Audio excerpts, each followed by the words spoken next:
that is all. No, it's a routine, but some people. Little girl, bring fire from the world. I'm trying, I'm lost, only murmur. Staying for the summer, staying for the summer. And while 6 feet under, and I got that number, color, keep falling like carousel. Hi Liz, how are you? Good, Olivia, how are you? Very well, thank you. What can I get you? A matcha latte, please. Sure, right away. Whatever. Oh, so you're in the perfect place then. I know, lucky me. Hey Olivia, what is matcha? So matcha is basically powdered Japanese green tea leaves. So it's got, you know how they say that green tea has lots of antioxidants, that it's great for you. It's true, but when the tea is brewed, you lose some of the benefits. So about 1,000 years ago, Japanese, they tried to just grind the tea leaves into a thin powder, which is matcha.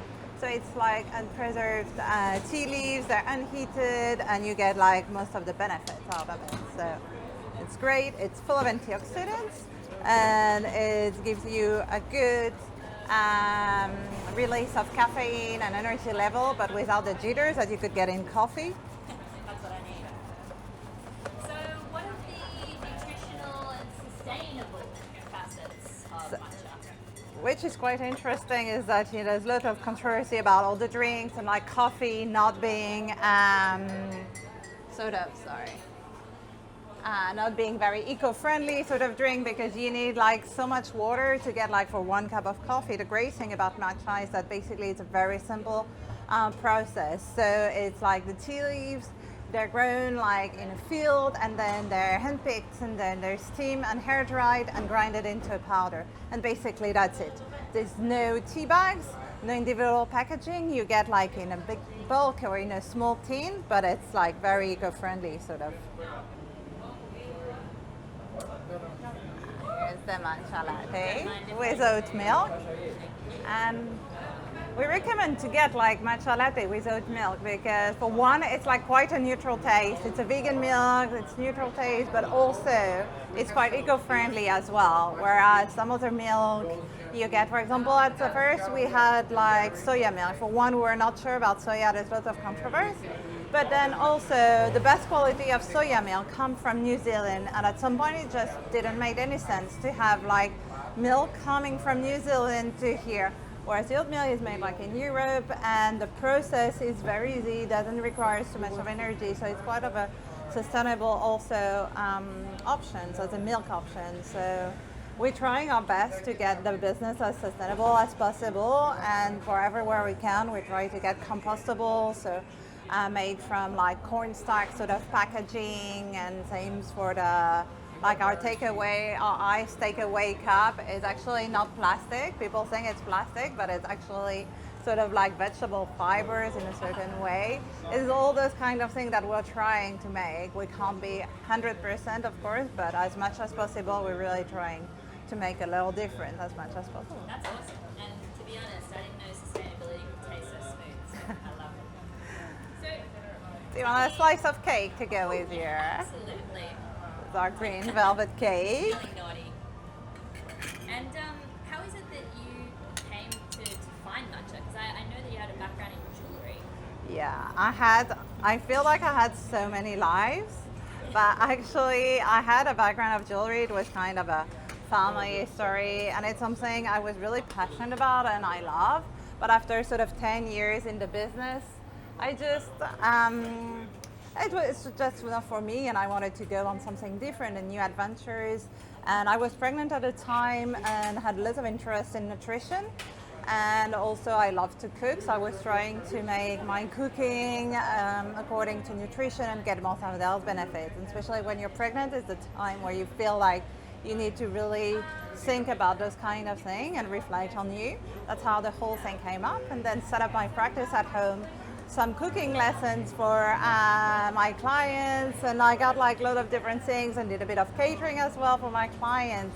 And in the end, I knew that somehow I wanted to get like a cafe or a restaurant because I love the share of the cooking in general. So it was like thing that from early on as a little girl. It's something I always loved.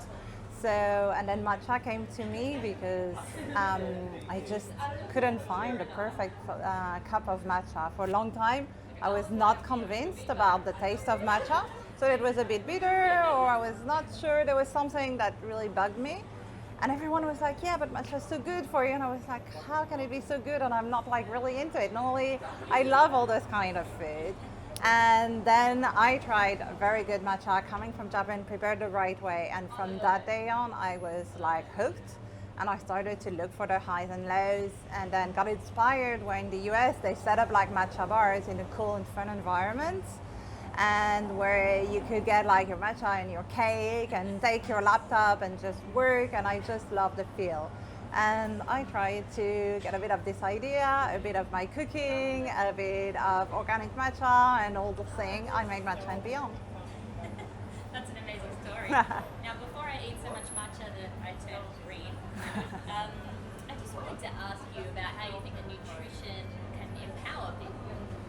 I think that the nutrition, you hear so many things at the moment. If you get headaches, if you hear like one thing, one day something is good for you, one day you should be gluten-free, the other day you only need to be vegan, and then you need to do that and not eat that, and antioxidant, and then you don't know what is good. So trying, one, take a bit of common sense, and the best is like to try to get like food that looks like simple, that don't have like tons and thousands of ingredients in their list. And that's what we're trying to do in our cake. We keep the recipe sort of like simple, very close to how cakes have always been made, but then we'll try to be quite mindful about the ingredients that we're using and the amounts of sugar that we're using. So even if our lovely green velvet is an indulgent cake, I won't say a thing. It's much less sugar than what a green velvet would have. I cut down most of the sugar. The icing, by essence, is made of sugar. So I made sure that the sponge was mostly with matcha, no artificial dye, and less sugar than a normal sponge cake. So most of the sweetness will come from the outer. So you can indulge, but you don't need to go like in those crazy sort of boards and sort of thing. We did like the matcha ice cream soft serve. We made it like vegan with organic rice milk and agave syrup, so it's like a nice treat and something refreshing, and you don't feel like you've gone completely like overindulge yourself. So it's just a bit of everything. And one day you indulge and you get like a croissant and a big slice of cake, and the next day you'll go with a nice breakfast butter, an energy bowl, granola bar, and the latte, and that's it. So I think all is about the balance in your life and just finding the right choice and for you, and what is good for you is not necessarily good for someone else. Absolutely. It's just tailor-made. Well, I think this sounds all good to me. So I'm gonna go sit down with my matcha. And thank you so much for having us today. Thank you for coming. It was lovely to Lovely. see See you you. later. See you later.